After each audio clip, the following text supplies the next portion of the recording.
학개서 1장 1절부터 5절까지만 같이 보겠습니다. 구약성경 1310페이지 학개서 1장 1절부터 5절까지 말씀인데 우리 한 목소리로 같이 봉독합니다. 다리오 왕 제2년 여섯째 달 곧 그 달 초하루에 여호와의 말씀이 선지자 학개로 말미암아 살디엘의 아들 유다 총독 스룹바벨과 여호사닥의 아들 대제사장 여호수아에게 임하니라. 이르시되 만군의 여호와가 이같이 말하여 이르노라. 이 백성이 말하기를 여호와의 전을 건축할 시기가 이르지 아니하였다 하느니라. 여호와의 말씀이 선지자 학개에게 임하여 이르시되 이 성전이 황폐하였거늘 너희가 이때에 반벽한 집에 거주하는 것이 옳으냐. 그러므로 이제 만군의 여호와가 이같이 말하노니 너희는 너희의 행위를 살필지니라. 아멘. 현대 그리스도인들 속에 종종 발견되는 아픈 믿음의 모습을 찾아보라고 하면 어떤 모습을 찾아볼 수가 있을까요? 아마도 그것은 현대의 많은 기독교인들이 헌신과 희생은 기피하면서 하나님께서 복을 주셔서 부와 건강과 지위와 명예를 누리기를 원하는 그런 모습이 아닐까 생각을 해보게 됩니다. 예수님은 좁은 문으로 들어가라. 멸망으로 인도하는 문은 크고 그 길이 넓어 그리로 들어가는 자가 많고 생명으로 인도하는 문은 좁고 길이 협착하여 찾는 이가 적음이라 라고 말씀하시면서 예수 믿는 자들이 가야 하는 길은 좁은 길, 험한 길, 좁은 문임을 강조하셨습니다. 예수님은 누구든지 나를 따라오려거든 자기를 부인하고 자기 십자가를 지고 나를 따를 것이니라 라고 말씀하심으로써 날마다 순교적 삶을 살아야 한다. 날마다 자기를 십자가에 못 박는 자리로 나아가야 한다라고 말씀하고 계십니다. 하지만 현대 그리스도인들은 좁은 길을 가기를 원하지 않습니다. 결코 좁은 문으로 들어가려고 하지 않습니다. 자기를 십자가에 못 박는 그 일들도 거부하며 살아갑니다. 예수 믿어 축복받고 예수 믿어 내가 잘되고 예수 믿어 내 소원 이루고 하는 것에는 정말 지나칠 정도로 관심을 보이고 있지만 하나님 나라의 확장, 하나님의 복음, 내가 어떻게 하여 하나님 앞에 거룩한 사람으로 설 수 있을까?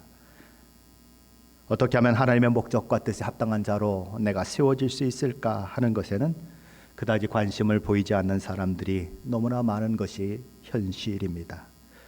오늘부터 살펴보게 될 학개서는 이러한 현대 그리스도인들에게 일침을 가하는 그런 하나님의 말씀입니다. 정말 하나님을 믿는다면 저와 여러분의 삶 속에서 희생과 헌신을 보이라고 요구하는 말씀을 담고 있는 것이 학개서의 내용인 것입니다. 학개 선지자는 하나님의 일은 뒷전으로 미루고 자신의 삶과 일에만 치중하는 자들에게 회개하고 돌이키라고 말씀합니다.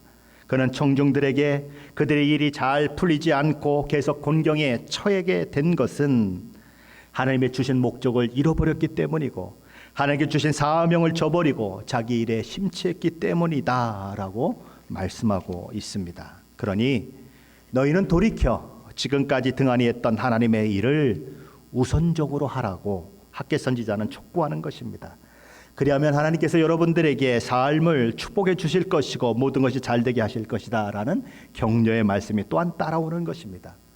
성도의 책임과 의무는 뒤로 한 채 그저 축복만을 받아 누리려는 자들을 향해 하나님 나라에 대한 철저한 희생과 헌신을 요구하고 있는 것입니다. 우리 주님께서 이렇게 말씀하셨습니다. 먼저 그 나라와 그의 의를 구하라. 그리하면 이 모든 것을 너희에게 더하시리라. 바꾸지 말라는 것입니다. 뭘 먼저 구하라고요? 그 나라와 그의 의를 구하라. 그리하면 따라오는 것이 부수적인 것이다. 그런데 부수적인 것을 앞에 놓고 먼저 구해야 할 그 나라와 그 의를 뒤로 하면 둘 다 얻지 못한다. 그 경고의 말씀을 오늘 학개 선지자를 통해서 하고 계신 것입니다. 남유다는 기원전 586년 바벨론 제국에 의해서 망했습니다. 그리고 그 바벨론 제국은 메대 바사 연합군에 의해서 기원전 539년에 망하게 됩니다. 메대의 다리오, 바사의 고레스, 그렇게 그들이 지휘하는 그런 연합군은 거의 큰 전쟁 없이 바벨론을 무너뜨리게 됩니다. 바벨론의 마지막 왕은 벨사살 왕이었습니다. 그는 예루살렘 성전에서 가져온 하나님의 그 성전에서 사용하고 있는 모든 그릇들을 가지고 술을 마시고 잔치를 벌이고 그렇게 주색에 빠져 있었습니다. 그런 벨사살 왕의 모습은 성경에 다니엘서에 잠깐 나오고 있지만 그런 일들이 계속되면서 백성들은 그 방탕하게 지내고 그리고 부패한 그 벨사살 왕의 통치에 진절머리를 치는 것이죠. 염증을 느꼈다는 말이 딱 맞을 것입니다. 그래서 고레스 연합군이 바벨론 성을 쳐들어왔을 때에 사람들은 문을 활짝 열어주는 것입니다. 그리고 마치 자신들의 구세주가 온 것인 양 그들을 대대적으로 환영하는 것입니다. 그러다 보니 술을 먹고 그렇게 흥청망청하던 이 벨사살 왕은 그날 밤 목숨을 잃고 마는 그런 일들이 일어나는 것입니다. 바벨론의 주신은 마루둑이라고 하는 신입니다. 벨신도 있고 그렇지만 마루둑이라고 하는 신이 있죠. 그래서 그 신이 있는데 이 마루둑의 신이 있으면 그 신을 섬기는 많은 사제들이 있을 것입니다. 자, 그럼 바벨론이 망했습니다. 그럼 바벨론의 신이 진 거나 마찬가지잖아요. 그런데 이 마루둑의 사제들조차도 이 고레스의 정통성을 인정해주고 그가 왕이 되는 것을 환영했다는 것입니다. 그만큼 바벨론이 부패했다는 거죠.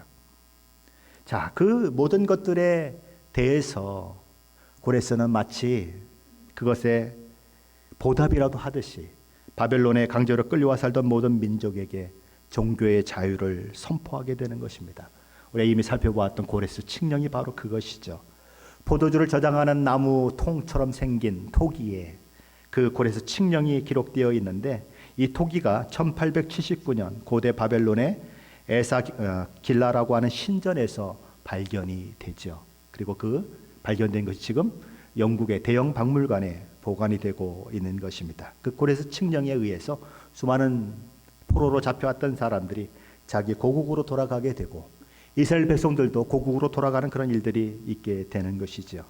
그래서 수많은 사람들이 성전 건축의 꿈을 꾸고 그렇게 예루살렘으로 돌아오게 되는데 그때 돌아온 숫자가 42,360명이었습니다. 근데 그 중에 종이 또 있었는데 7,337명. 그래서 그들과 또 종들을 합하면 거의 약 5만 명에 가까운 사람들이 예루살렘으로 돌아오는 것입니다. 준비 기간과 여행 기간을 이렇게 이제 보냈기 때문에 그들이 도착한 시간은 기원전 538년인 것입니다. 이들은 아마 큰 꿈을 가지고 예루살렘에 돌아왔을 것입니다. 그 귀향민 중에는 다윗의 후손이었던 스룹바벨이 포함되어 있었습니다. 다윗의 후손을 통해서 이스라엘을 회복한다고 하는 성경의 수많은 말씀들이 있었기 때문에 상당수 유대인들은 귀향민들은 머지않아 하나님께서 스룹바벨을 통해서 다윗 왕조를 다시 일으키실 것을 기대하기까지 했습니다. 그러나 그들을 기다리고 있었던 것은 냉혹한 현실이었습니다. 예루살렘은 그야말로 황폐했고 폐허덤이나 마찬가지였어요. 그리고 그곳에서 성전을 건축하려고 했지만 사마리아 사람들의 방해, 그들의 적대적인 행위는 이루 말할 수 없을 만큼 그들을 괴롭혔던 것입니다. 그래서 귀향민들은 생존의 위협도 느끼게 되고 그런 일들로 인해서 성전도 제대로 짓지 못하고 그렇게 여러 가지 많은 상황들을 만나게 되는 것입니다. 아무것도 준비된 것이 없이 예루살렘에 왔는데 집도 세워야 하고 비즈니스도 세워야 하고 살 길도 마련해야 되고 성전도 건축해야 되는데 상황은 녹록치가 않은 것입니다. 거기다가 사마리아 사람들의 그 박해까지 더해지면서 그들은 그야말로 죽을 맛인 것이지요. 그래서 그들의 그 신앙의 모습들은 점점 힘을 잃어가게 되는 것입니다. 마치 풀 죽은 사람처럼 시무룩한 표정들을 지면서 하나님께 대해서도 그들은 실망하게 되는 것입니다. 하나님은 그들의 어려움을 제거해 주시지 않으셨습니다. 그들을 대적하는 방해하고 박해하는 무리들을 그냥 혼내주셨다면 얼마나 좋겠어요. 그런데 하나님 그렇게 하지 않으셨습니다. 돌아온 귀향민들 정말 하나님을 바라보며 그렇게 이곳까지 왔는데 하나님은 그들의 편을 들어주시지 않는 것처럼 행동하셨습니다. 그래서 그들은 하나님 앞에 실망하는 것입니다. 결국 여호와의 그 하나님의 섭리 가운데 고향 땅에 돌아왔지만 하나님의 성전을 지으려고 했지만 그들의 결심은 조금씩 무너져 내리고 그들의 마음은 조금씩 냉담해지는 것입니다. 그래서 결론을 내리기를 지금은 하나님의 때가 아니다라는 결론을 내리게 되는 것입니다. 지금은 성전을 건축할 때가 아니다라는 결론을 내리게 되고 하나님의 성전을 짓는 그 일은 희미한 기억 속에 점점 사라져가는 것입니다. 그렇게 해서 예루살렘에 다시 성전을 건축해야 하는데 성전 기초 공사만 하고는 아무것도 하지 못한 채 무려 18년이라고 하는 세월이 흘러가게 되는 것입니다. 그동안에 기초 공사를 했던 그것은 방치되다시피 그렇게 있는 것이죠. 그러는 동안에 페르시아 제국은 고레스에서 캄비세스로, 캄비세스에서 다리오로 그 황제들이 바뀌게 되는 것입니다.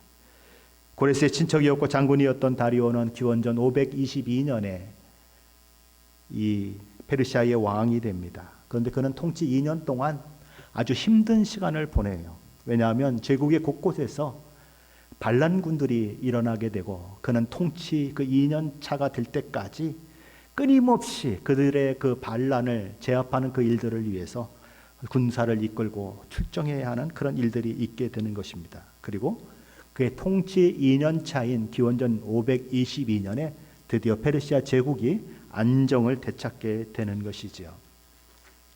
자, 그렇게 세계 정세가 돌아가고 있을 때에 그리고 귀향한 이스라엘 백성들은 자신들이 왜 귀향했는지에 대한 사명을 잃어버리고 하나님의 성전 건축에 대해서 손 놓고 있을 때에 하나님께서는 학개 선지자와 스가랴 선지자에게 하나님의 말씀을 주시고 그들로 하여금 귀향민들에게 말씀을 선포케 하시는 것입니다.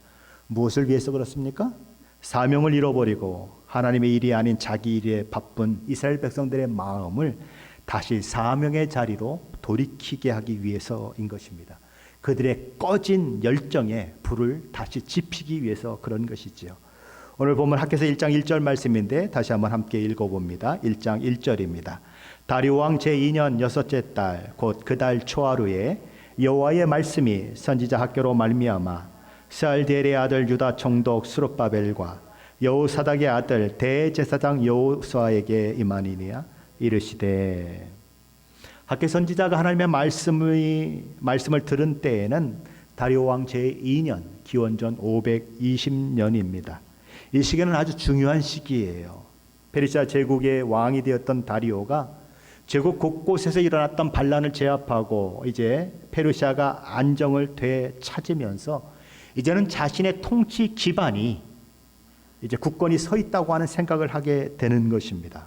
그래서 더 이상 이제 종속국 사람으로 총독을 세워서 다스리게 하는 그 일들을 하지 않으려고 하는 것입니다. 대신에 페르시아 제국의 관리들을 총독으로 임명해서 그 총독을 종속국에 보내서 그 나라를 다스리게 만들려고 하는 거죠. 마치 로마 시대에 빌라도 총독이 이스라엘을 다스렸던 것처럼 우리 조선 시대에 일본 총독이 우리나라를 다스렸던 것처럼 그렇게 하려고 하는 것입니다. 지금까지는 스룹바벨과 같은 그런 총독들도 있었고 이렇게 다스리는 그런 일들이 있었지만 이제부터는 그렇게 하려고 하는 것입니다. 자, 만일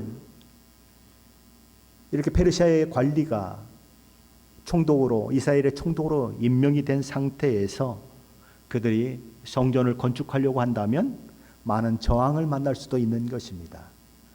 잘못하면 영원히 성전을 건축하지도 못할 상황이 만들어질 수 있다는 거죠. 하나님 바로 그렇게 역사적으로 중요할 때에 절묘한 타이밍에 학개 선지자를 일으켜 세우시고 스가랴 선지자를 일으켜 세우셔서 그들을 통하여 메시지를 귀향민들에게 전달하고 있는 것입니다. 누구에게 전달하는 메시지일까요? 이스라엘 공동체의 정치적인 지도자였던 총독 스룹바벨과 그리고 이 종교적인 지도자였던 대제사장 여호수아 또는 예수아라고 부르죠. 바로 이런 사람들에게 예루살렘 성전을 건축할 책임이 있는 사람들에게 메시지를 전하는 것입니다. 하지만 이들은 온갖 반대에 부딪혀서 성전 기초 공사만 겨우 해놓고 무려 18년 동안이나 더 이상 성전 공사를 진행하지 못하고 있는 상황을 지금 맞고 있는 거죠. 하나님께서 그런 지도자들에게 학개 선지자를 통해서 하나님의 뜻을 전달하신 것입니다. 학개의 이름의 뜻이 뭘까요? 학개의 이름의 뜻은 나의 절기, 나의 축제다라고 하는 그런 뜻을 가지고 있습니다. 하나님의 성전을 재건축하고 예루살렘 성전에서 여호와 하나님을 예배하는 절기를 하나님께서는 회복하기를 원하시는데 누구를 통해서 하신다고요? 학개를 통해서 나의 절기, 나의 축제라고 하는 이름의 뜻을 가지고 있는 학개 선지자를 통해서 그 일을 하고 있는 것입니다. 하나님의 마음이 학개 선지자의 이름 속에 들어있는 거죠. 학개 선지자를 통해 전달된 하나님의 메시지는 아직 성전을 건축할 때가 아니라고 생각하고 손 놓고 있는 그들의 잘못을 지적하는 것으로 시작이 됩니다. 우리 2절 말씀인데 함께 읽어보겠습니다. 2절입니다. 만군의 여호와가 이같이 말하여 이르노라. 이 백성이 말하기를 여호와의 전을 건축할 시기가 이르지 아니하였다 하느니라. 이스라엘 백성들은 하나님께 주신 사명을 잃어버리고 아직 여호와의 전을 건축할 때가 아니다라고 말하면서 성전을 건축할 생각은 아예 하지 않고 손을 놓아버렸습니다. 대신에 그들은 무엇을 했을까요? 자기 집, 자기 가정, 자기 비즈니스를 세우는데 바빴습니다. 오늘 보면 4절 말씀인데 함께 읽어봅니다. 4절입니다. 이 성전이 황폐하였거늘 너희가 이때에 판벽한 집에 거주하는 것이 옳으냐. 하나님이 이스라엘 백성들에게 묻는 것입니다. 내가 거할 내 성전, 너희가 나를 예배하도록 준비되어야 할 이 성전은 이렇게 황폐하였거늘 너희가 지금 잘 꾸민 집에서 살고 있는 것이 말이나 되느냐. 너희가 건축해야 하는 성전은 기초만 놓인 채 방치되어 있고 먼지만 펄펄 날리고 있고 각종 들짐승들이 노니는 공간이 되어 있건만 너희는 잘 지어놓은 너희 집에서 아이고 좋다 그러며 어떻게 아무 일 없는 것처럼 평안히 잠을 잘 수가 있느냐라고 묻고 있는 거예요. 성전이 이 꼴인데 그래 잠이 오냐? 하나님이 그렇게 말씀하시는 거예요. 하나님께서는 도대체 너희의 최고의 관심사가 무엇이냐 묻고 계십니다. 자신들의 집을 세우는데 급급하면서 정작 하나님의 집을 재건하는 일은 뒷전으로 밀어놓다니 나는 도대체 이해할 수가 없다. 너희가 왜 이곳에 왔니? 무엇 때문에 이곳에 왔니? 나를 사랑한다고 너희들이 자부했던 사람들은 아니니 그래서 바벨론에서 그 안락한 삶과 평안한 삶을 포기하고 집도 없고 비즈니스도 없고 이 황폐한 땅에 돌아와서 성전을 건축하겠다고 너희가 마음 먹었지 않니? 그런데 어쩌다가 그 처음 마음을 잃어버리고 너희가 포기하고 온 그 안락과 그 편안한 삶을 추구하겠다고 다름질 치고 있니? 다름질을 그렇게 잘하더니 누가 너희를 꼬이더냐? 첫사랑을 잃어버린 에베소 교회 성도들처럼 이스라엘 공동체도 첫사랑을 잃어버렸다는 것입니다. 초심을 잃어버렸습니다. 처음 은혜 받고 하나님을 향해 가졌던 그 헌신, 그 열심을 잃어버렸어요. 하나님께서 그런 이스라엘 귀한 공동체를 향해 말씀하십니다. 너희는 너희 행위를 살필지니라. 너희 행위가 옳은지 한번 살펴보라는 것입니다. 물을 마시고 싶어서 컵에 물을 따를 때 컵을 뒤집어 놓고 물을 따르는 사람은 아마 아무도 없을 것입니다. 바보가 아니라면 그렇게 하지 않겠죠. 하지만 종종 그리스도인들이 그런 바보 같은 짓을 하고 있다는 것이죠. 하나님 저를 축복해 주세요. 하나님 저의 가정을 축복해 주세요. 우리 비즈니스를 축복해 주세요 라고 기도하면서 정작 하나님께서 내리시는 축복을 담을 그릇을 뒤집어 놓는 사람들이 있다는 것입니다. 하나님의 축복은 받고 싶어 하지만 하나님께서 누구에게 축복하는지 어떤 사람에게 축복하는지를 놓쳐버림으로써 하나님께 받을 만한 일은 하지 않고 하나님께 저주받을 일만 골라하는 그리스도인들이 있다는 거예요. 그렇게 어리석은 사람들이 있다는 것입니다. 이스라엘 백성들도 그랬다는 거죠. 이스라엘 백성들도 하나님의 축복을 간구했지만 그들의 행동, 그들의 삶, 하나님의 축복과는 거리가 먼 행동이고 삶이었어요. 그래서 축복은 고사하고 삶의 고달픔만 계속되고 고통의 시간만 계속되었다. 그것이 오늘 본문 6절에서 말씀하고 있는 것입니다. 우리 6절 말씀 한번 같이 읽어봅니다. 6절입니다. 너희가 많이 뿌릴지라도 수확이 적으며 먹을지라도 배부르지 못하며 마실지라도 흡족하지 못하며 입어도 따뜻하지 못하며 일꾼이 삭슬 받아도 그것을 구멍 뚫어진 전대에 넣음이 되느니라. 그대의 삶의 우선순위는 바뀌었습니다. 뭐 때문에 왔어요? 하나님의 성전을 건축하려고 왔어요. 그런데 하나님의 성전을 건축하는 일은 뒷전이 되어버리고 자기 집을 잘 짓고 거기서 평안하게 사는 것이 그들의 삶의 목표가 되었어요. 먼저 그의 나라와 그의 의를 구하는 것이 아니라 그것을 지켰을 때 따라오는 그 뒤의 것에 집중하는 사람들이 되었어요. 그렇게 우선순위가 뒤바뀌니까 어떤 결과가 일어났는가? 밭에 엄청난 씨를 뿌렸는데 수확은 극히 적었다. 먹어도 배부르지 못하는 신세가 되었고 마셔도 흡족하게 갈증을 해결하지 못하는 신세가 되었고 입어도 따뜻함을 느끼지 못하는 신세가 되었고 일꾼이 삭슬받아서 저축하려고 그렇게 전대에다 돈을 넣으면 마치 전대가 구멍난 것처럼 다 사라져버리는 그런 일을 만났다. 마치 밑 빠진 독에 물을 붓는 것 같은 그런 삶의 모습이 그들 가운데 있었다. 우선순위를 바꾸어 버리고 자기 일에 열심을 냈지만 결과적으로 그들은 아무런 이득도 얻지 못했다는 거예요. 그들이 얻고자 하는 것도 얻지 못했고 하나님 앞에도 불의한 자들로 드러났다는 것입니다. 오히려 그들의 삶은 더욱 피폐하게 만들어질 뿐이었다는 거죠. 그러므로 이스라엘 백성들아 생각해 보라는 것입니다. 무엇 때문에 이런 결과를 맞게 되었는지 진지하게 생각해 보라는 거예요. 7절 말씀인데 우리 한번 같이 읽어봅시다. 7절 말씀입니다. 만군의 여호와가 말하노니 너희는 자기의 행위를 살필지니라. 5절에서도 동일한 성찰을 추구하고 있습니다. 5절 말씀도 함께 볼까요? 그러므로 이제 만군의 여호와가 이같이 말하노니 너희는 너희의 행위를 살필지니라. 왜 너희가 지금 이런 일을 당하고 있는지, 왜 너희가 그렇게 부자가 되고 싶어하고 너희가 그렇게 만사 형통하고 싶어하는데 그 일이 되지 않는지 한번 생각해 봐라. 무엇이 원인인지 한번 보라는 것입니다. 저와 여러분의 인생을 한번 대입해 보십시다. 저와 여러분의 인생 가운데 자꾸 일이 꼬입니다. 아무리 노력해도 만족한 결과가 나오지 않습니다. 이제 좀 살만한 것 같이 생각됐는데 갑자기 질병을 얻어서 그동안 모아놓은 돈과 재산을 다 날려버리는 상황을 만날 때 그때 우리는 무엇을 해야만 하겠습니까?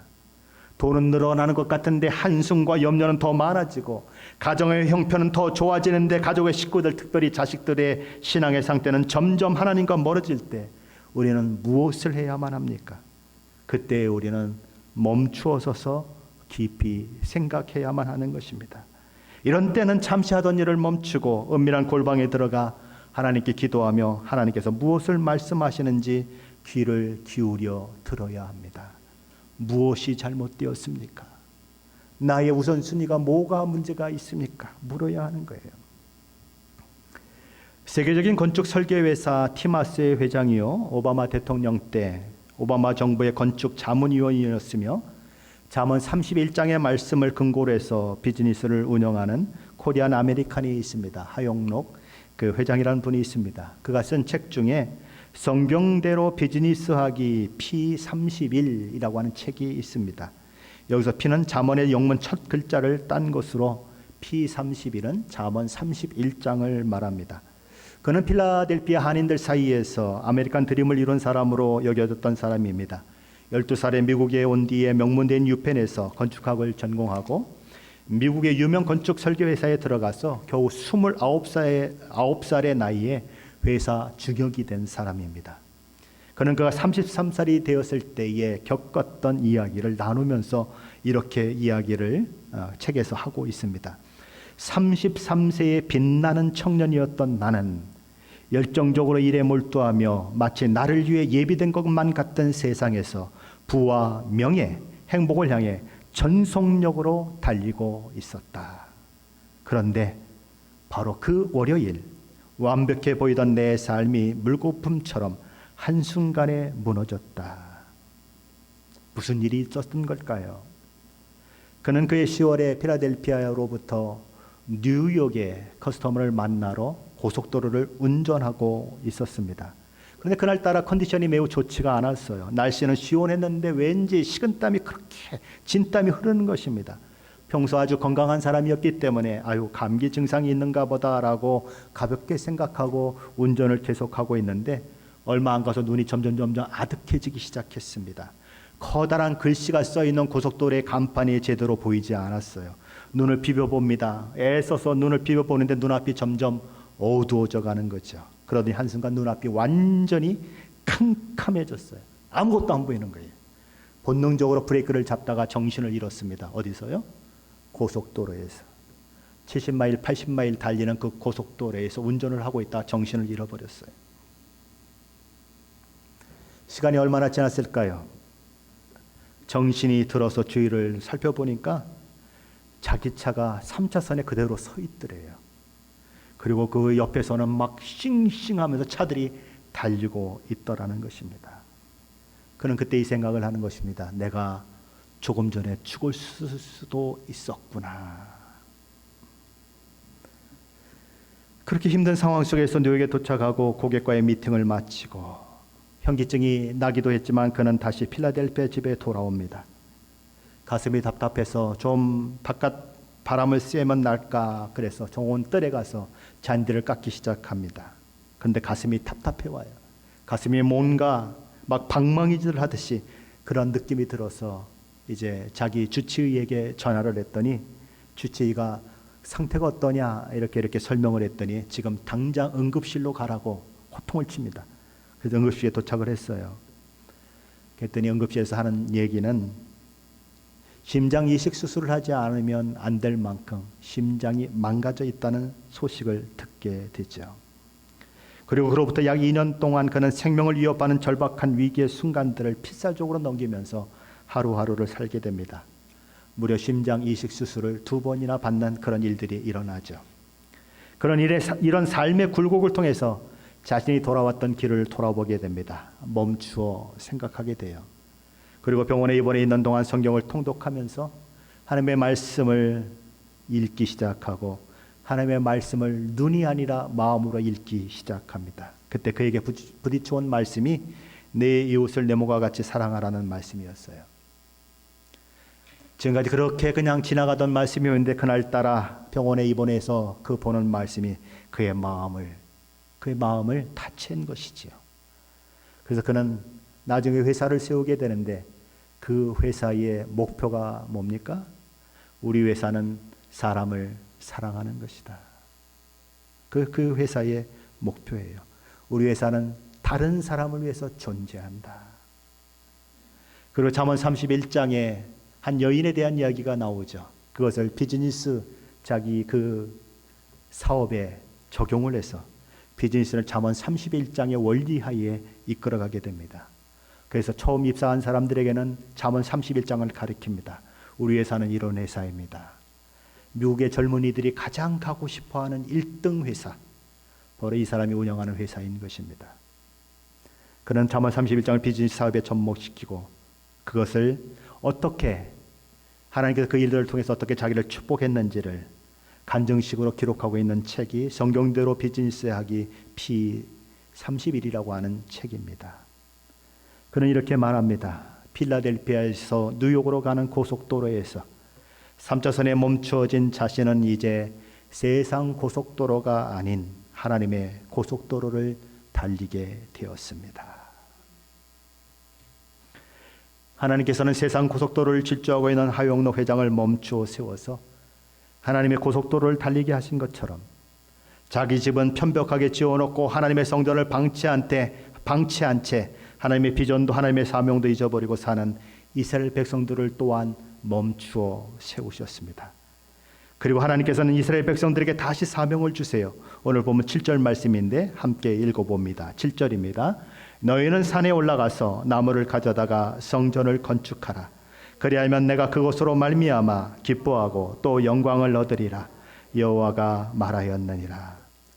그렇다면 이 말씀을 듣고 시알디엘의 아들 스룹바벨과 여호사닥의 아들 대제사장 여호수아와 이스라엘 백성들은 어떻게 반응했을까요? 우리 12절로 15절 말씀인데 함께 읽어봅니다. 12절로 15절 말씀입니다. 스알디엘의 아들 스룹바벨과 여호사닥의 아들 대제사장 여호수아와 남은 모든 백성이 그들의 하나님 여호와의 목소리와 선지자 학개의 말을 들었으니 이는 그들의 하나님 여호와께서 그를 보내셨습니다. 백성이 다 여호와를 경외하며 그때 여호와의 사자 학개가 여호와의 위임을 받아 백성에게 말하여 이르되 여호와가 말하노니 내가 너희와 함께하노라 하니라. 여호와께서 스알디엘의 아들 유다 총독 스룹바벨의 마음과 여호사닥의 아들 대제사장 여호수아의 마음과 남은 바 모든 백성의 마음을 감동시키시매 그들이 와서 만군의 여호와 그들의 하나님 전 공사를 하였으니 그때는 다리오 왕 제2년 여섯째 달 24일이었더라. 이들은 어떻게 반응했습니까? 첫 번째, 이들은 여호와 하나님께서 학개 선자를 통해서 말씀하셨음을 알고 학개 선지자가 전하여 준 메시지에 귀를 기울였습니다. 두 번째, 이들은 여호와 하나님께서 말씀하신 말씀에 순종하기로 결단했습니다. 백성이 다 여호와를 경외하며라고 하는 말씀은 그래서 나오고 있는 것입니다. 세 번째, 이들은 마음에 결단하는 것으로 끝나지 않았습니다. 그 결단을 행동으로 옮겼습니다. 14절 하반절 말씀은 그들이 와서 만군의 여호와 그들이 하나님 전 공사를 하였으니라고 기록하고 있습니다. 하나님의 말씀이 그들에게 부딪히자 그들은 듣고 순종하기로 결정하고 행동으로 옮겼다는 것입니다. 저와 여러분은 오늘 무엇을 위해서 달려가고 있습니까? 그것이 세상의 고속도로입니까? 아니면 하나님 나라의 고속도로입니까? 무엇이 지금 저와 여러분의 마음을 사로잡고 있습니까? 저와 여러분의 우선순위는 무엇입니까? 하나님께서 저와 여러분에게 지금 무엇을 말씀하고 계시겠다고 생각하십니까? 가던 길을 멈추고 깊이 생각해 보시기 바랍니다. 내가 가는 이 길 끝에서 우리 주님 만날 수 있는지 생각해 보십시오. 이 길이 생명의 길이요, 이 길이 하나님께서 기뻐하시는 길인지, 이 길을 통해서 하나님의 영광을 드러내는 길인지 생각해 보십시오. 아니면 멈추어 서시고 돌아서셔야 합니다.